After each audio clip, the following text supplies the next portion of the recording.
BLM Kerala Tamil Nadu Pondicherry. V D Satheesan എന്ന പൊട്ടൻ, മണ്ടൻ, തെമ്മാടി ഇവനെ മുഖ്യമന്ത്രിയാക്കിയതിൽ എനിക്കോ എൻ്റെ കുടുംബത്തിനോ യാതൊരു പങ്കുമില്ല. സതീശൻ പെരും നുണയനാണ്.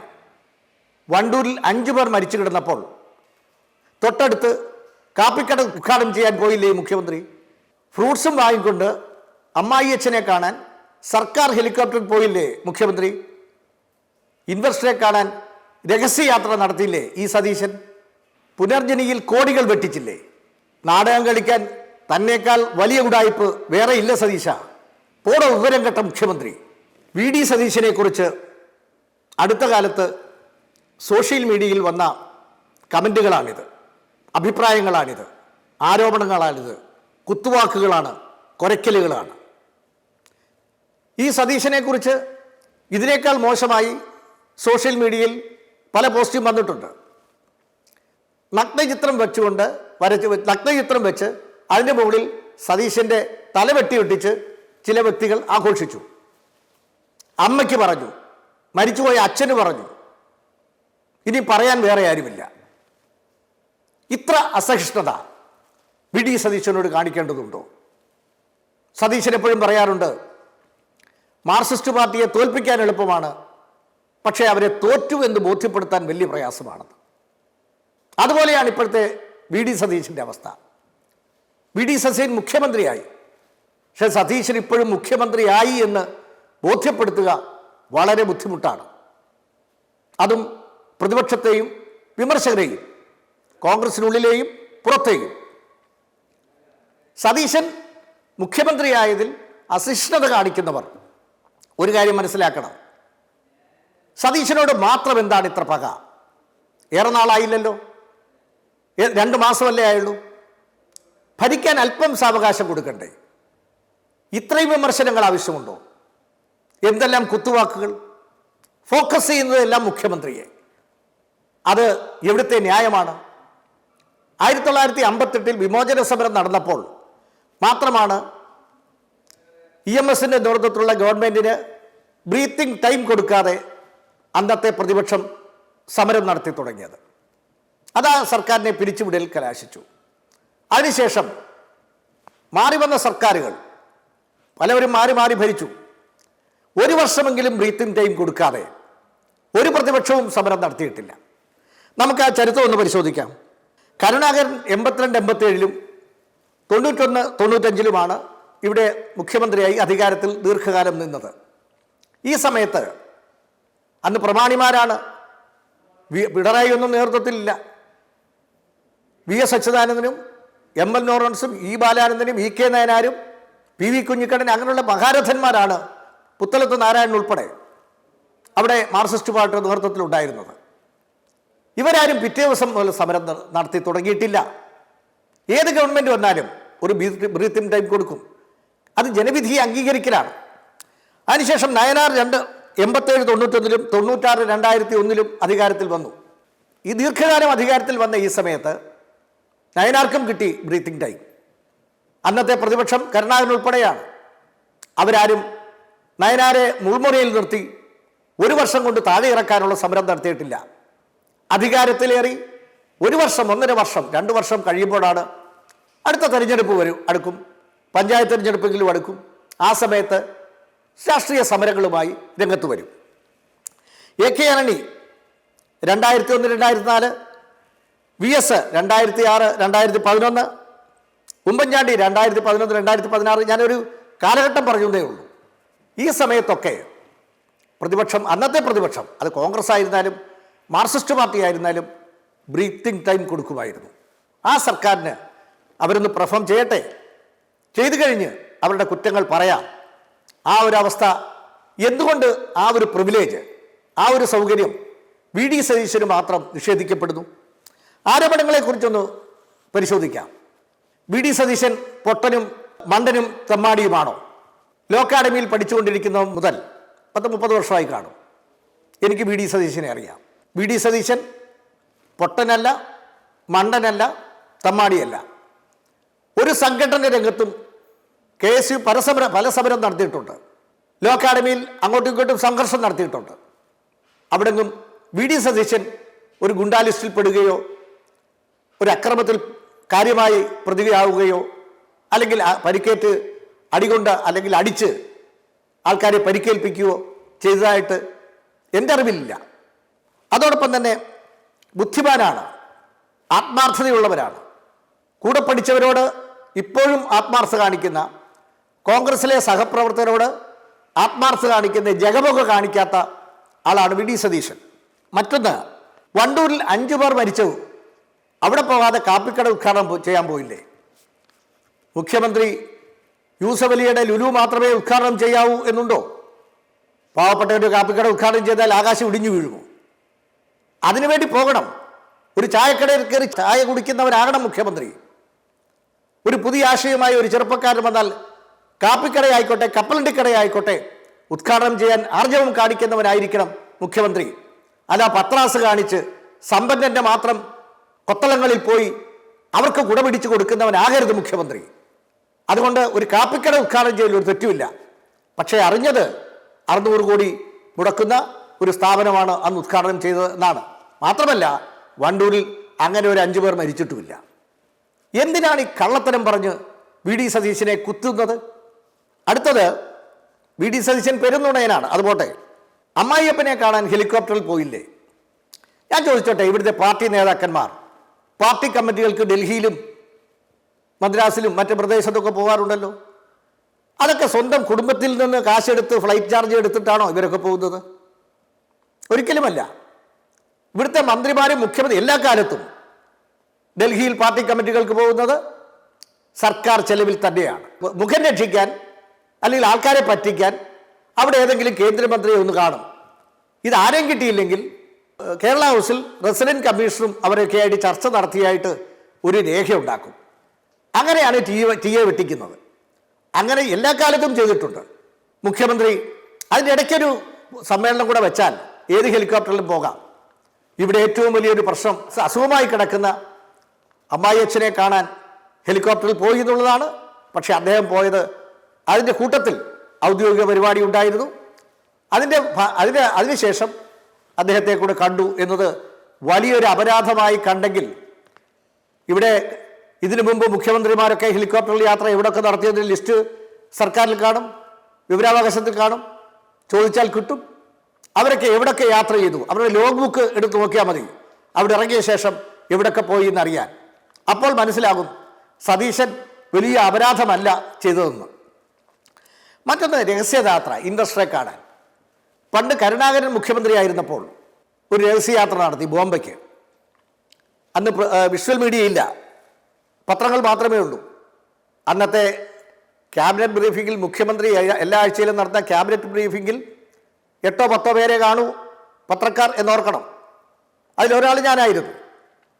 അങ്ങനെ കരുണാകരൻ ബോംബെ യാത്ര നടത്തിയപ്പോൾ ഇവിടെ പത്രങ്ങൾ എഴുതി മുഖ്യമന്ത്രി രഹസ്യയാത്ര നടത്തി. ദിവസങ്ങളോളം എഴുതി. എല്ലാ ആഴ്ചയിലും പത്രക്കാരെ കാണുന്ന കരുണാകരൻ കണ്ണിറുക്കി ചിരിച്ച് ഗോഷ്ഠി കാണിച്ച് അവരെ പരിഹസിച്ചുകൊണ്ടിരുന്നു. വാശിക്ക് വീണ്ടും പത്രക്കാർ എഴുതി. കരുണാകരൻ മൈൻഡ് ചെയ്തില്ല. കുറച്ചുനാൾ കഴിഞ്ഞപ്പോൾ പ്രധാനമന്ത്രി ആയിരുന്ന ഇന്ദിരാഗാന്ധി കേരളത്തിൽ വന്നു. ഇന്നത്തെ മോഡിയെപ്പോലല്ല, പത്രക്കാരോട് ജീവിതത്തിൽ അദ്ദേഹം സംസാരിച്ചിട്ടില്ല. അന്നത്തെ ഇന്ദിരാഗാന്ധി ആകട്ടെ ഏത് സംസ്ഥാനത്ത് ചെന്നാലും ഒരു പത്രസമ്മേളനം അവിടെ നടത്തും. പത്രക്കാരെ കാണും, അവരുടെ ചോദ്യങ്ങൾക്ക് മറുപടി പറയും. അവർക്ക് മറുപടി പറയാൻ വയ്യാത്ത രാഷ്ട്രീയ ചോദ്യമാണെങ്കിൽ പ്രാദേശിക നേതാക്കളെ, സംസ്ഥാന നേതാക്കളെ കൊണ്ട് പറയിപ്പിക്കും. അങ്ങനെ ഇന്ദിരാഗാന്ധിയോട് ഈ രഹസ്യയാത്രയെക്കുറിച്ച് ചോദിച്ചപ്പോൾ ഇന്ദിരാഗാന്ധി പറഞ്ഞത്, ഞാൻ കെ കരുണാകരനോട് റിക്വസ്റ്റ് ചെയ്തു, അപേക്ഷിച്ചതിൻ്റെ പേരിൽ അദ്ദേഹം ഒരു ദൗത്യം നിറവേറ്റാൻ വേണ്ടി ബോംബെക്ക് പോയതാണ് എന്നാണ്. അതോടെ പത്രക്കാരൻ്റെ ഗ്യാസ് കഴിഞ്ഞു. അപ്പോൾ രഹസ്യയാത്ര ഭരണത്തിൻ്റെ ഭാഗമായിരിക്കാം. ആ രഹസ്യയാത്ര നടത്തിയത് ഒരു വലിയ അപരാധമായി ചൂണ്ടിക്കാണിക്കുന്നത് ആരെ പറ്റിക്കാനാണ്? സതീശൻ്റെ നെഞ്ചത്ത് കയറാൻ വേറെ മാർഗമില്ല എന്നുള്ളത് കൊണ്ട് ഇത് പറഞ്ഞു വിടുന്നു എന്ന് മാത്രമേ ഉള്ളൂ ഇവിടുത്തെ മീഡിയയും സോഷ്യൽ മീഡിയയും രാഷ്ട്രീയക്കാരും. മറ്റൊന്ന്, പുനർജനി പദ്ധതിയിൽ കോടികൾ പിരിച്ചു. എല്ലാ പ്രതിപക്ഷ രാഷ്ട്രീയ നേതാക്കന്മാർ പറയുന്നുണ്ട്, നിയമസഭയിൽ പറഞ്ഞു. സതീശൻ്റെ നിലപാടിന് ഒരു വാക്ക് അതിനകത്ത് ശ്രദ്ധിക്കണം. ഒരു അക്കൗണ്ട് പോലുമില്ല പുനർജനിക്ക്, ഒരു ബാങ്ക് അക്കൗണ്ട് പോലുമില്ല. ഒരു ബാങ്ക് അക്കൗണ്ട് പോലും ഇല്ലാതെ എങ്ങനെയാണ് കോടികൾ പിരിക്കുന്നത്? അദ്ദേഹം പറഞ്ഞ പദ്ധതി എന്താ? ബെനിഫിഷ്യറിയെ കണ്ടെത്തും, ആരാണോ ഇൻവെസ്റ്റർ അല്ലെ സ്പോൺസർ അവർ തമ്മിൽ നേരിട്ട് ഇടപാടുകൾ നടത്താനുള്ള അവസരം ഉണ്ടാക്കും, അത് മോണിറ്റർ ചെയ്യും. അങ്ങനെ ഒരു പദ്ധതി നടപ്പാക്കിയാൽ ആകാശം ഇടിഞ്ഞു വീഴുമോ? ആർക്കാണ് അങ്ങനൊരു പദ്ധതി കാണുമ്പോൾ കഴപ്പ് കയറുന്നത്? ആ പാവങ്ങൾക്ക് അത് കിട്ടട്ടെ, ആ പദ്ധതി അവിടെ നടക്കട്ടെ, ആ ഇൻവെസ്റ്റർ അല്ലെ സ്പോൺസർ അവിടെ മുതൽ മുടക്കട്ടെ എന്നല്ലേ കാണേണ്ടത്? ഇപ്പോൾ പുനർജനി പദ്ധതി വലിയ അപകടമാണ്. ഒരു അക്കൗണ്ട് പോലും ഇല്ലാത്ത, ബാങ്ക് അക്കൗണ്ട് പോലും ഇല്ലാത്ത പുനർജനി പദ്ധതിയിൽ വി.ഡി. സതീശൻ കോടികൾ പിരിച്ചു, കട്ടുമുടിച്ചു, തട്ടിപ്പ് നടത്തി എന്നൊക്കെ പറയുന്നത് ആരെ പറ്റിക്കാനാ? കുറേ നാൾ സോഷ്യൽ മീഡിയയിലൊക്കെ പറഞ്ഞു പറ്റിക്കാം ഇതുപോലുള്ള ഞരമ്പ് രോഗികളെ, അല്ലാതെ അതിനകത്ത് വസ്തുതയില്ല, പോയിന്റ് ഇല്ല എന്ന് ഈ പറയുന്നവർക്ക് തന്നെ ബോധ്യമാകും. ഒറ്റക്കാര്യമേ ഉള്ളൂ, ഈ പുനർജനിക്ക് ഒരു ബാങ്ക് അക്കൗണ്ടെങ്കിലും ഉണ്ടെന്ന് തെളിയിച്ചാൽ നമുക്ക് വി.ഡി. സതീശനെ മുട്ടുകുത്തിക്കാം, കൊമ്പ് കുത്തിക്കാം. അടുത്തത്, പോടോ വിവരം കേട്ട മുഖ്യമന്ത്രി. ഞാൻ ചോദിച്ചോട്ടെ, ഈ തരത്തിൽ പോടോ ഈ നേരത്തെ പറഞ്ഞ അശ്ലീല പ്രയോഗങ്ങളൊക്കെ അവിടെ നിൽക്കട്ടെ, പോടോ വിവരം കേട്ട മുഖ്യമന്ത്രി എന്ന് 2 മാസം പ്രായമുള്ള ഒരു മുഖ്യമന്ത്രിയെക്കുറിച്ച് പറഞ്ഞാൽ അതിനെന്താ ഉത്തരം? പറയുന്നവൻ ഞരമ്പ് രോഗിയാണ്, അല്ലെങ്കിൽ അന്തസ്സുള്ള ഒരാൾ അങ്ങനെ പറയുമോ? ഒരിക്കലും ചെയ്യില്ല. സതീശൻ മുഖ്യമന്ത്രിയാണെന്ന് അംഗീകരിക്കാൻ ഇവിടുത്തെ പ്രമാണിമാർക്ക് കഴിയുന്നില്ല. കാരണം ഭരിച്ചിട്ടില്ല, പഞ്ചായത്ത് പ്രസിഡന്റ് പോലും ആയിട്ടില്ല, മന്ത്രിയായിട്ടില്ല. മുഖ്യമന്ത്രിയായപ്പോൾ ഞാൻ ചോദിച്ചോട്ടെ, കഴിഞ്ഞ നിയമസഭയിൽ സതീശൻ നടത്തിയ പെർഫോമൻസ്, പ്രകടനം അസൂയാവഹമായിരുന്നില്ലേ? അങ്ങനൊരു പ്രകടനം മാർക്സിസ്റ്റ് പാർട്ടിയിലെ ആർക്ക് നടത്താൻ പറ്റും? ആർക്കും നടത്താൻ പറ്റില്ല. കാരണം എഴുതി വായിക്കാതെ ഓരോ വിമർശനങ്ങൾക്ക് അടുക്കും ചിട്ടയോട് അക്കമിട്ട് പറഞ്ഞ് മറുപടി പറഞ്ഞ സതീശൻ്റെ പ്രസംഗം കണ്ടിരിക്കാൻ തോന്നിപ്പോയി. അപ്പോൾ അത്ര അസൂയാവഹമായി രാഷ്ട്രീയ വിമർശനങ്ങളെയും ഭരണ വിമർശനങ്ങളെയും അക്കമിട്ട് പറയുന്ന മുഖ്യമന്ത്രിയാണ് നിയമസഭയിൽ കണ്ടത്. പിന്നെ ചില പ്രശ്നങ്ങളുണ്ടാകും, ചില സ്ലിപ്പട്ടങ്ങളുണ്ടാകും, ചില ആശയക്കുഴപ്പങ്ങളുണ്ടാകും, ആശയ പിശകുകളുണ്ടാകും. ഇതൊക്കെ ആർക്കും പറ്റാത്തതാണോ? ഒരിക്കലുമല്ല. പറഞ്ഞതൊക്കെ വിഴുങ്ങിയ എത്ര മുഖ്യമന്ത്രിമാരുണ്ട് ഇവിടെ? സതീശനാണോ ആദ്യത്തെ ആൾ? സതീശൻ 1-2 പോയിന്റ് മാത്രമേ കറക്റ്റ് ചെയ്തിട്ടുള്ളൂ. അപ്പാടെ വിഴുങ്ങിയവരാണ് ഇവിടുത്തെ കേരളത്തിലെ പല നേതാക്കന്മാരും പല മുഖ്യമന്ത്രിമാരും. പത്ര കട്ടിങ്ങുകൾ എടുത്തു നോക്കിയാൽ മതി. അതുകൊണ്ട് ഇതൊന്നും വെച്ച് സതീശനെ ശരിപ്പെടുത്താം എന്ന് കരുതുന്നത് മൗഢ്യമാണ്. ഒരു കാര്യം നിങ്ങൾ വ്യക്തമായി മനസ്സിലാക്കണം, വി.ഡി. സതീശൻ കേരളത്തിൻ്റെ അവസാന രക്ഷകരൊന്നുമല്ല. അദ്ദേഹം മഹാനായ ചിന്തകനോ അല്ലെങ്കിൽ വിദ്യാഭ്യാസ വിചക്ഷണനോ വാഗ്മിയോ അല്ലെങ്കിൽ ബുദ്ധിജീവിയോ ഒന്നുമല്ല. ഇവിടെ ഒത്തിരി ബുദ്ധിജീവികൾ ഉണ്ടായിരുന്നല്ലോ. ഭരിച്ചിട്ട് എന്താ ഉണ്ടായത്? ഈ നാടിന് എന്ത് മാറ്റങ്ങളാണ് ഉണ്ടായത്? മാറ്റങ്ങൾ ഉണ്ടായെങ്കിൽ എത്രമാത്രം കുഴപ്പങ്ങളും അവർ സൃഷ്ടിച്ചു. നമുക്ക് കുഴപ്പങ്ങളെ വിമർശിക്കാം, സതീശനെ മുൾമുനയിൽ നിർത്തണം, ഈ സർക്കാരിനെ വിമർശനത്തിൻ്റെ മുൾമുനയിൽ നിർത്തണം, ഒരു സംശയവുമില്ല. പക്ഷേ അതിനുള്ള ബ്രീത്തിങ് ടൈം നിങ്ങൾ കൊടുക്കണ്ടേ?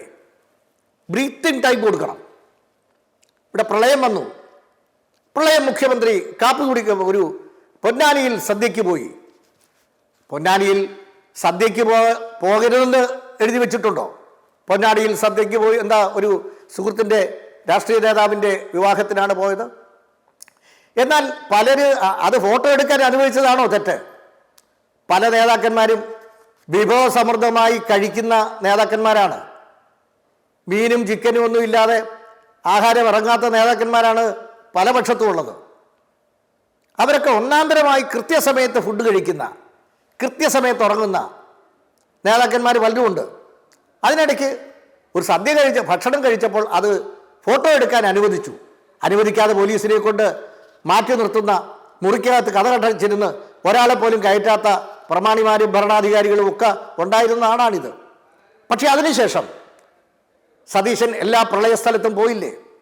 ഇവിടെ പ്രളയത്തിന് എന്താ കുഴപ്പം? സംഭവിച്ചതെന്താ? ദുരിതാശ്വാസ ക്യാമ്പുകളിൽ പണ്ടും പ്രശ്നം ഉണ്ടായിരുന്നില്ല, ഇപ്പോഴും പ്രശ്നം ഉണ്ടായിരുന്നില്ല, വിഭവസമൃദ്ധമാണ്. ഇവിടെ പ്രശ്നം എന്താ? പ്രളയത്തിൻ്റെ കാരണം കഴിഞ്ഞ ഗവൺമെൻറ്റിൻ്റെ കാലത്ത് നദിയിലെയും കായലിലെയും മറ്റും പുഴകളിലെയും മണ്ണ് വാരി കരക്കിട്ടു. നല്ല കാര്യം, മണൽ വാരി കരക്കിട്ടു. അതിൽ നല്ല മണലൊക്കെ ആമ്പിള്ളേർ അടിച്ചുകൊണ്ട് പോയി, ചെളി മാത്രം അവിടെ വിശേഷിച്ചു. മഴ വന്നപ്പോൾ ഈ ചെളിയെല്ലാം കൂടെ വീണ്ടും അതിനകത്തോട്ട് കയറി. ഇത് മൊത്തം കൃത്യമായി മോണിറ്റർ ചെയ്യാൻ കഴിഞ്ഞില്ല. ഇത് രാജു എബ്രഹാമാണ് തുറന്നു സംസാരിച്ചത് ഇക്കഴിഞ്ഞ ദിവസം. ചെളിയെല്ലാം കൂടെ വീണ്ടും മഴ പെയ്തപ്പോൾ പുഴയ്ക്കകത്തും നദിക്കകത്തും കായലിനകത്തും ഇറങ്ങി. അങ്ങനെ ആഴം കൂട്ടാനുള്ള ശ്രമം പരാജയപ്പെട്ടു. അവിടെയാണ് ഈ വെള്ളക്കെട്ടുണ്ടായത്. അതിൻ്റെ ഫലമാണ് ഇപ്പോൾ അനുഭവിക്കുന്നത്. നദികളിൽ അന്ന് കോരിയ മണൽ അന്ന് കോരിയ ചെളി കൃത്യമായി അവിടുന്ന് മാറ്റി ദൂരസ്ഥലങ്ങളിലേക്ക് മാറ്റുകയോ വിൽക്കുകയോ ചെയ്തിരുന്നെങ്കിൽ ഈ പ്രശ്നം ഉണ്ടാകുമായിരുന്നില്ല. അതിന് സതീശനാണോ ഉത്തരവാദി? 2 മാസം മുമ്പ് അധികാരമേറ്റ സതീശനാണോ ഉത്തരവാദി? അല്ലെങ്കിൽ സർക്കാരാണോ ഉത്തരവാദി? അപ്പോൾ അടുത്ത പ്രളയത്തിന് അല്ലെങ്കിൽ അടുത്ത ഘട്ടത്തിൽ 6 മാസം കഴിഞ്ഞതൊക്കെ സംഭവിച്ചാൽ സതീശൻ തന്നെയാണ് ഉത്തരവാദി. സതീശനെ വെറുതെ വിടരുത്. പക്ഷേ അതിനു മുമ്പ് 2 മാസമായ ഒരു സർക്കാരിനെ ഈ തരത്തിൽ ക്രൂശിക്കുന്നത് നീതിയാണോ? സോഷ്യൽ മീഡിയയിൽ എന്തൊക്കെയാണ് സംസാരിക്കുന്നത്, എന്തൊക്കെ വിമർശനങ്ങളാണ് വരുന്നത്. ആ വിമർശനങ്ങളെ ജനങ്ങൾക്ക് മനസ്സിലാവും. ഇതൊക്കെ ഈ അധികാരം നഷ്ടപ്പെട്ടതിൻ്റെയോ അല്ലെങ്കിൽ രാഷ്ട്രീയ വൈരാഗ്യത്തിൻ്റെ പേരിൽ ജാതി വായിച്ചത് കൂടാതെ എത്ര വൃത്തികെട്ട തരത്തിൽ അച്ഛനെയും അമ്മയ്ക്കും തന്തയ്ക്കും വിളിച്ച് പറയുന്ന എത്രയോ വീഡിയോകൾ ഞാൻ കണ്ടു. അപ്പോൾ ആ തരത്തിൽ വിമർശനങ്ങൾ ഒരു മുഖ്യമന്ത്രിക്കെതിരെ ഉന്നയിക്കുന്നത് എത്രമാത്രം ശരിയാണ്? അതിനുള്ള അവസരം കൊടുക്കാതെ നമ്മൾ സതീശൻ്റെ നെഞ്ചത്ത് കയറി ചെണ്ട കൊട്ടരുത് എന്നാണ് എനിക്ക് അഭ്യർത്ഥിക്കാനുള്ളത്. ഇത് സതീശന് വേണ്ടിയുള്ളൊരു വക്കാലത്തല്ല. കേരളത്തിലെ അധികാരം ഏറ്റെടുത്ത ഏത് മുഖ്യമന്ത്രിക്കും ഒരു വർഷത്തെ അല്ല 6 മാസത്തെ ബ്രീത്തിങ് പീരീഡ് കൊടുക്കണം എന്ന അഭിപ്രായം സതീശനെ അനുവദിക്കാതിരുന്നതുകൊണ്ട് ഇത്രയും ചൂണ്ടിക്കാണിച്ചു എന്ന് മാത്രം. നമസ്കാരം. മെമ്പർമാരുടെ നിക്ഷേപങ്ങൾക്ക് ഉയർന്ന ലാഭവിഹിതം നൽകുന്ന കേന്ദ്ര സർക്കാർ സഹകരണ registered society Bharat Lajna multi state housing cooperative society limited.